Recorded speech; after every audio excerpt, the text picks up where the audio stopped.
As long as chidilane ini ndichikombeya nekoneni yangu ndicharamba chitocomplaina ndikangona chahaba anoti hey watanga bavaya yatanga futi ozi andiona kuti iye munhu ane mafollowers akawanda kupfuura angeni ndikazoonekwa ndoimba kuti kana muchishanya nguva yechando mavhevheri wakubatunja mamafi but chiri chichangu kana munhu ada kuposta every day ngave creative and ngaabvise pride yokuti haadi kuona zvinhu zvinoitwa naumwana ndozvoita kuzodzokera zvinhu zvaumwana bonoita handioni kana ndikarekonaizwa ndavana sana vachivhayo vanhu vane mazita mahombe iwoti haundizivi une uchionei kana vachivhayo vachindiona veni vachinakirwa kuti iwonditi zvauropa kuti kwai haiwizi mavhevheri hauri kutiti kana uri mutsva paplatform ino baya zvako akabhero ako kuti usubscribe urege kuzojambwa nedzimwe nyaya itsva adzinenge dzatisvikira nedzinenge dzauya pakati pedu.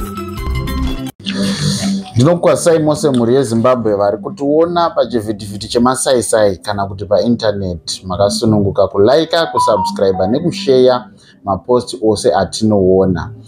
Vashoma vasingamuzivi ndinosovaona mumastatus kunyanya kumaWhatsApp anonzi vamavherivheri but nhasi handina kuti vauye vandiroere maskiti.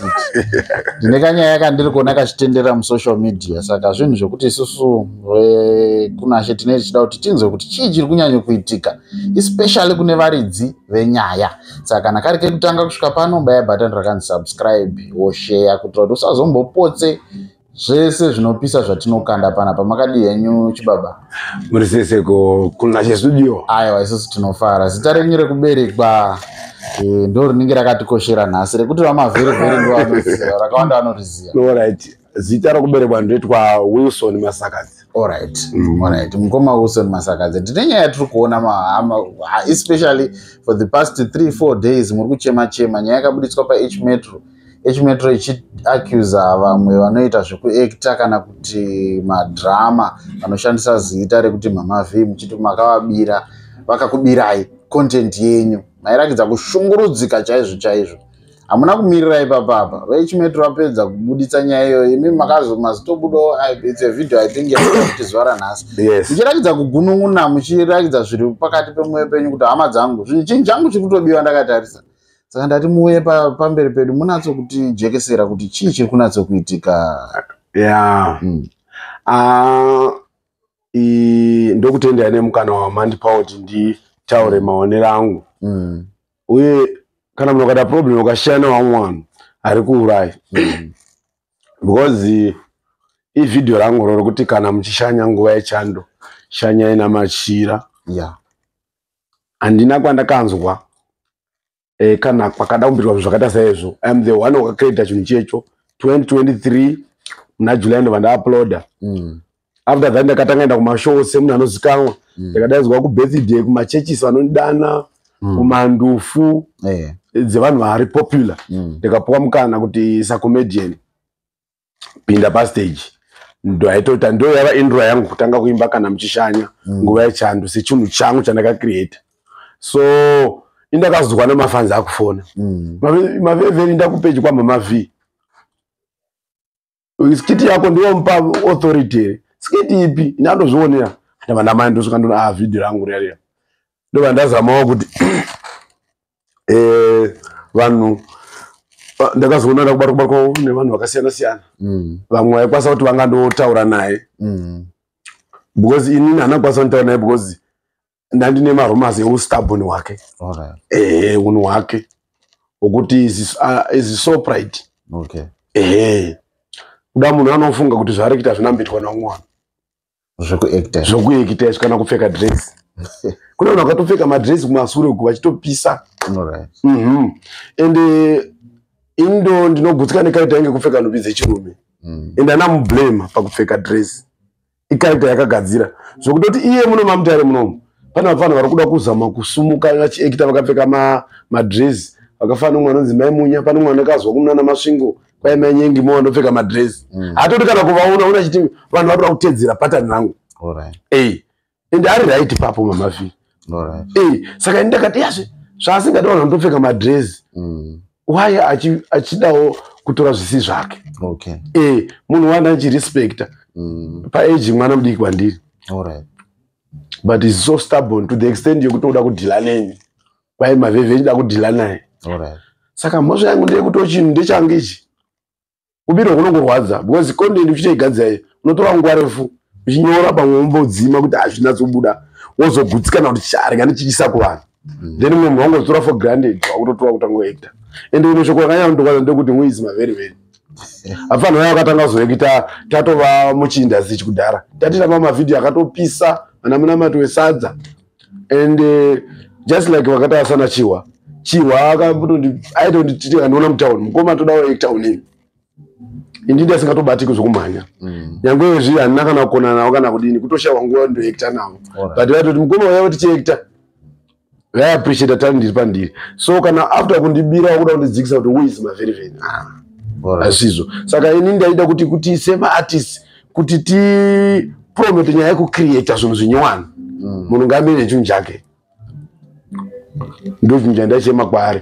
But vanhu vose vakazama kuda kumubata vachitsvaka kuti pave nepeace pakati pangu ini naye. Vakatukwa vakadzoka chidzungudza musoro.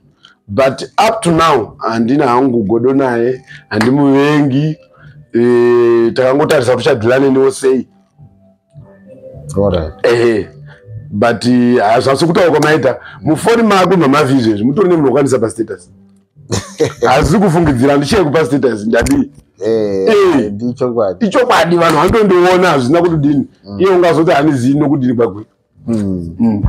Alright, ndikambokubata mbijana. Mataura mukati mainge mine nhoroondo yestubbornness. Hazvisiri here zvakaita kuti maybe munogona kungofunga kuti haini ndiri munhu akaoma, munhu asitori soft.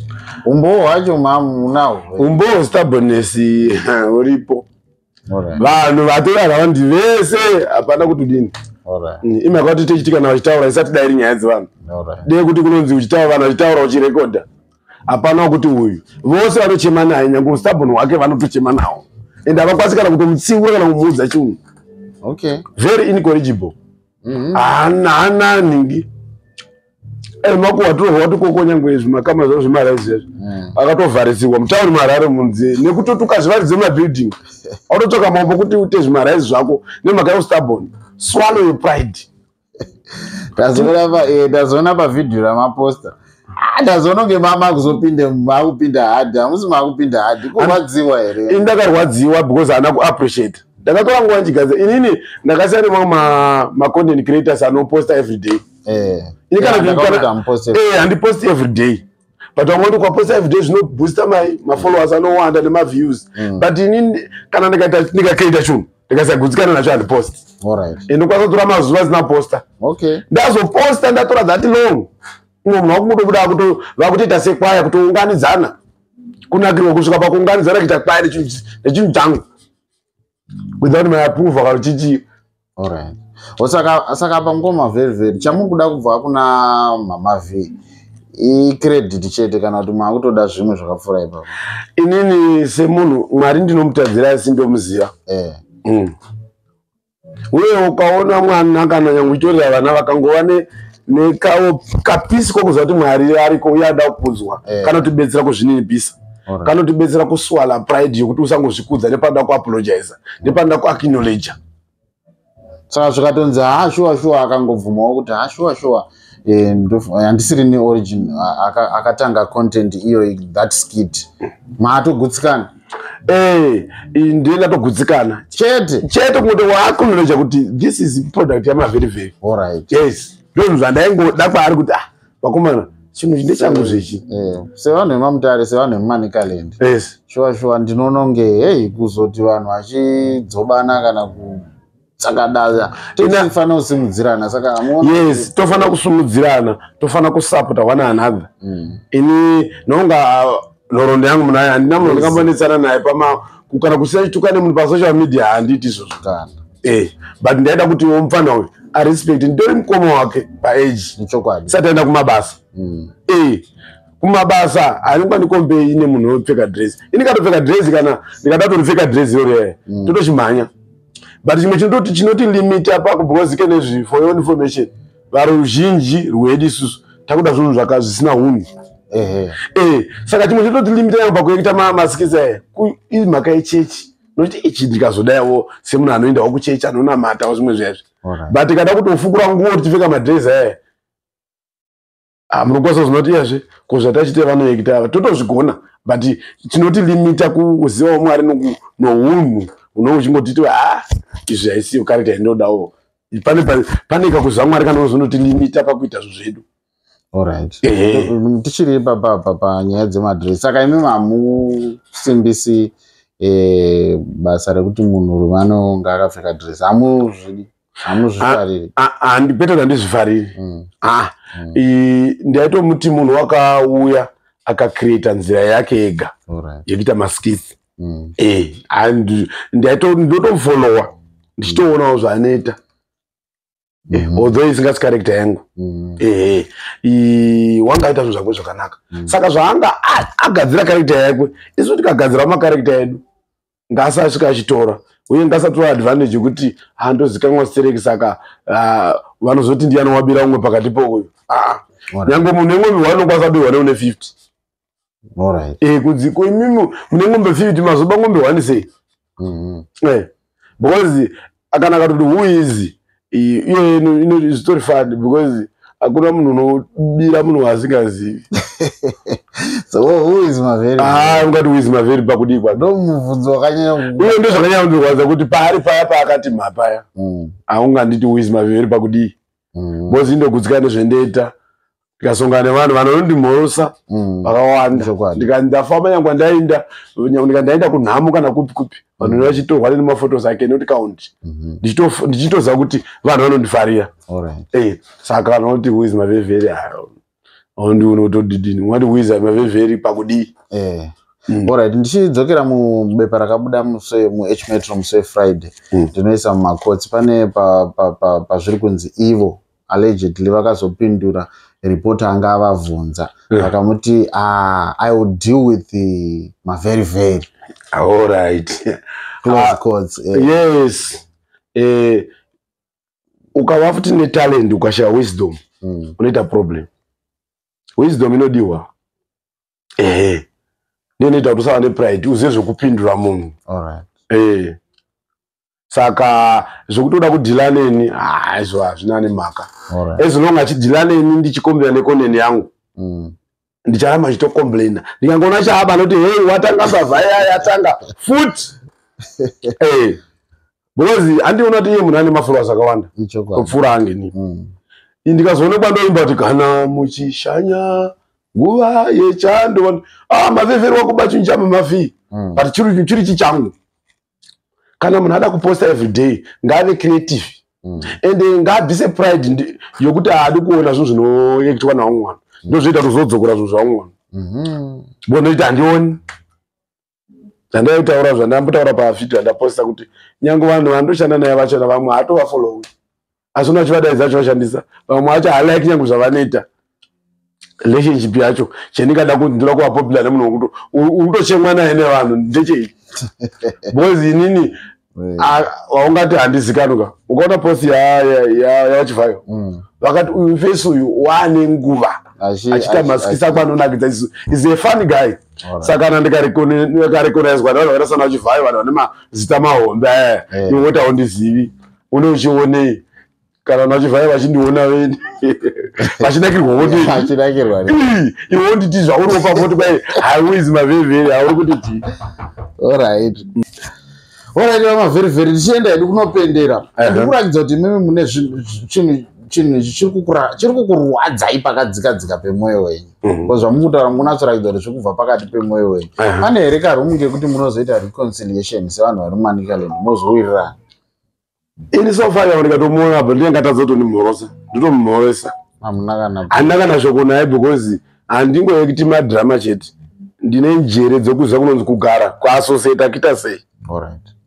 Saka izvizvi today vari around vane kwanga vachisa magossip vachiti Maveri manje uchakwachirwa page haamuzivi munhu anodhila naye uchapinda busy kana chipinda busy nezvinhu zvangu no problem. Because wava brand wombe ndopi unochiva zvomwe unobanda unobirwa kureva kuti uri kuaccepta kuti ndiri more than iye, saka achichiva izvo. Hakuna munhu uchiva zvinhu zviri pasi pakwe, unochiva zviri kumberi kwako. Saka handitona kana shoko naye ndikatomuona izvezvi ndingatoka kuti ndotomumhorosa nyangwe akaba nyangwe arega undi kuacknowledge aiwa vanhu vari stubborn variko, but unofanira kuswala your pride ute munhu muvanhu because kune vaingopisa vakazopera newe uchangoperawo. Nometa unoshandisa masimba api neapi, nometa unozikanwa kupi nekupi zvinopera zvokufadza vanhu izvi, but kana ukapera waigona kugara nechishanda navo zvakanaka, vanhu vanoramba vachikunhinga. Unoziva zvafanira kuti vanhu maactors edawo umwe nyangwe akatova munhu akati ndatorwa foto handipe mari ndotore foto aiwa inamudaro beni namusongana munhu muno mutaura vati mavhevheri datorwa nemafoto padatorwa newe uko kwanzi nditeve datorwa newe foto apa vanhu amutera achifamba dai vanhu asvikanamira ndobva atorwa nemafoto ndobva datorwa futi apa ndobva ndaatorwa mafoto just for free ndobva ati amavhevheri maita basa ndobva bonda kuenda ndobva atidzoka pano ari mavhevheri hauna pride hauzvikudzi haudini ndafarira character yako ndobva ndipa 350 US yes haudadi haudini saka ina handifi ndakadada kana kuzvikudza handishandi zvezvo iye mufana wangu unofanira kuziva kuti une vanhu vaimbotoyemura ari kumashure kwavo vaakumashure kwakwe saka abvise ustubbornness waanawo. Ini pari kuti ndingatsvaka popularity waiuya muno mamutare achitora mamwe maactors ndichitosongana naye tiita nyaya pari kune zvokuti ndakamboti ndoda kuacta naye iye hana kana ndimboti kana foto kana ngatitore foto handinambozvidewo zvaanotokwanisa kupupura handina kana andogara ndine ende wakaita wani makore mangana achiita pane pandakambokumbulera kuti wandibira nhasi ndokondozoda popularity yei kana muchizikana naseuki kana muchizikana naseuki newo ndozoda popularity kuna Mama V. Who is Mama V? And inini pane mashoko akataurwa naPaul anoti kwanzi kutenda Mwari nokugutsikana nezvatinazvo ndokunofumisa indogutsikana nezvandinazvo. Mwari wakati hazvina kunaka kuti murume agare ari oga. Ini ndine mukadzi ndinofumika ndine mukadzini nevana saka upfumi hwandinawo husina vamwe vanhu. Mwari haanamboti hazvina kunaka kuti munhu agare asina mota, hazvina kunaka kuti ugare usina imba. Mwari wakati usina mukadzi usina uyu mubatsiri uyu ne ndinaye mubatsiri ndine vana. I'm proud of that. Hana imwe chendoda chinodarika izvezvo. Mafollowers angu mafollowers vanhu vanondifarira vakawanda darika mafollowers. Because kana uchita mavideo adarika 1 million views emavideo akawanda ndakaita kwete kutedzera zvavanoita 2 million ndaona kwete zvavanoita vapfana vanopfeka madresa zvokuti pamwe wana achitedzera yachimba songo yemunhu yoita 1 million views kucreate my own content ichitosvika ku 1 million something views. Isina ndatedzera voice romunhu kana ndaimba songo yemunhu kana kuti ndatedzera muNigeria zvangu personally zvindishikira kuma views wavo saka ndokuna kutenda Mwari tozonzi ndodati kwa popularity naye pakudi vatotowana vanhu vakatinyima maadverts vachiti unoshanda navanhu vanopfeka madress. I don't like that. Vanhu vakatoti mavhida ndadati kuita advert neni but timu unoshanda nopfeka madress handidi hazvisi mandiri saka what is special about kupfeka dress? Saka munhu ane pride zvokuti musambotozama yanyi kuda kuita zvokuda kutaura naye kuti matiyazanisi munotukwa mukazvirega musambozvizamba because munhu ane pride but isu hatina basa nepride yako. De vanhu vanomufollowa vamuudze kuti iva munhu muvanhu accepta. Hakuna munhu usingakanganisi neni unotokanganisa iye zvizvi kana ikaita content yandaita munhu akati amavheri wanditorawo content yangu ndetoibvisa paFacebook but ustubborn wako ndatokomberera asati aisa kuYouTube wakabva atesa nekuYouTube kuti hapana zvaunondiita saka maadi kuita copyright.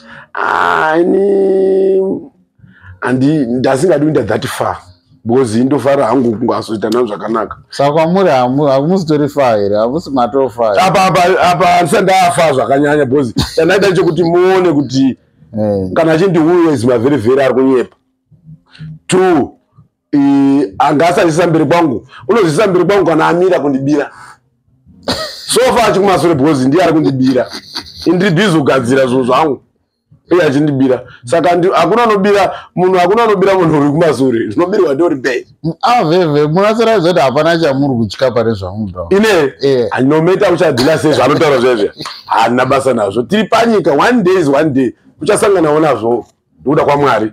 Isu inini pandiri pano koma andina gwenzi rinotemba naro, andina munhu unotemba, nongotemba kuti Mwari ndiye unotichengeta. Tomuka tiri vapenyu, tototi Mwari kudzwai matita vapenyu, totovatenda kana vatipawo zvokunyora zvingafadza vanhu. Mwari tinokutendai vanhu vanofamba vachiti mhorosawo nokuda kwezvipo zvatinazvo zvamakatitendera. Saka nochemane vandochema naye ndotimu rakwe raanoshanda naro. Nochema guys yaende rine tambudzika.